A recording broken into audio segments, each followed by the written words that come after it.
Assalamualaikum warahmatullahi wabarakatuh. Nama saya Wisnu Prastowo dari kelas 11 MIPA 3. Pada kesempatan kali ini, saya akan mempresentasikan tentang peran Ki Hajar Dewantara dalam proklamasi kemerdekaan Republik Indonesia. Yang pertama ada biografi Ki Hajar Dewantara. Suwardi Suryaningrat atau Ki Hajar Dewantara lahir di Pakualaman pada tanggal 2 Mei 1889 dan meninggal di Yogyakarta pada tanggal 26 April 1959. Ki Hajar Dewantara adalah aktivis penggerak kemerdekaan Indonesia, kolumnis, politik, dan pelopor pendidikan bagi kaum pribumi Indonesia. Dari zaman penjajahan Belanda, ia adalah pendiri perguruan taman siswa, suatu lembaga pendidikan yang memberikan kesempatan bagi para pribumi untuk bisa memperoleh hak pendidikan seperti halnya para priai maupun orang-orang Belanda. Masa muda. Suwardi berasal dari lingkungan keluarga Kadipaten Pakualaman, putra dari GPH Suryaningrat dan cucu dari Pakualaman III. Ia menamatkan pendidikan dasar di ILS atau Sekolah Dasar Eropa Belanda.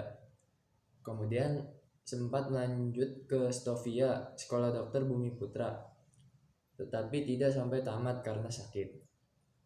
Kemudian ia bekerja sebagai penulis dan wartawan di beberapa surat kabar, antara lain Sediotomo, Midden Java, The Express, Oetosan Hindia, Kaum Muda, Jahaja Timur, dan Pusara. Pada masanya ia tergolong penulis handal. Tulisan-tulisannya komunikatif dan tajam dengan semangat anti-kolonial. Selain ulet sebagai seorang wartawan muda, ia juga aktif dalam organisasi sosial dan politik. Sejak berdirinya Budi Utomo atau BO pada tahun 1908, ia aktif di seksi propaganda untuk menyosialisasikan dan mengunggah kesabaran masyarakat Indonesia, terutama Jawa. Pada waktu itu mengenai pentingnya persatuan dan kesatuan dalam berbangsa dan bernegara. Kongres pertama BO di Yogyakarta juga diorganisasi olehnya. Terus ada Als ik in Nederlander was. Sewaktu pemerintah Hindia Belanda berniat mengumpulkan sumbangan dari warga, termasuk pribumi, untuk perayaan kemerdekaan Belanda dari Prancis pada tahun 1913, timbul reaksi kritis dari kalangan nasionalis, termasuk Suwardi. Ia kemudian menulis "Een voor allen maar ook allen voor een", atau satu untuk semua, tetapi semua untuk satu juga. Namun kolom KHD yang paling terkenal adalah "Seandainya aku seorang Belanda" atau "Als ik een Nederlander was", dimuat dalam surat kabar The Express, pimpinan DD tanggal 13 Juli 1913. Isi artikel ini terasa pedas sekali di kalangan pejabat Hindia Belanda. Kutipan tulisan tersebut antara lain sebagai berikut. Sekiranya aku seorang Belanda, aku tidak akan menyelenggarakan pesta-pesta kemerdekaan di negara yang telah kita rampas sendiri kemerdekaannya. Sejajar dengan jalan pikiran itu, bukan saja tidak adil, tetapi juga tidak pantas untuk menyuruh si inlander memberikan sumbangan untuk dana perayaan itu. Ide untuk menyelenggarakan perayaan itu saja sudah menghina mereka, dan sekarang kita keruk pula kantongnya. Ayo teruskan saja penghinaan lahir dan batin itu. Kalau aku seorang Belanda, hal yang terutama menyinggung perasaan dan kawan-kawan sebangsaku ialah kenyataan bahwa inlander diharuskan ikut mengongkosi suatu kegiatan yang tidak ada kepentingan sedikit pun baginya. Akibat tulisan ini, ia ditangkap atas persetujuan Gubernur Jenderal Hindenburg dan akan diasingkan ke Pulau Bangka atas permintaannya sendiri. Namun demikian, kedua rekannya, Dede dan Cipto Mangunkusumo, memprotes dan akhirnya mereka bertiga diasingkan ke Belanda pada tahun 1913. Ketiga tokoh ini dikenal sebagai tiga serangkai. Suwardi kala itu baru berusia 24 tahun.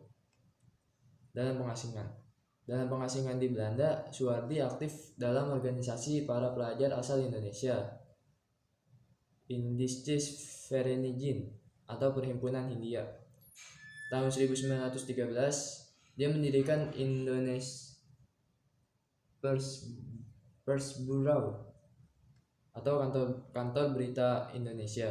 Ini adalah penggunaan formal pertama dari istilah Indonesia yang diciptakan tahun 1850 oleh ahli bahasa asal Inggris George Windsor Earl dan pakar hukum asal Skotlandia James Richardson Logan.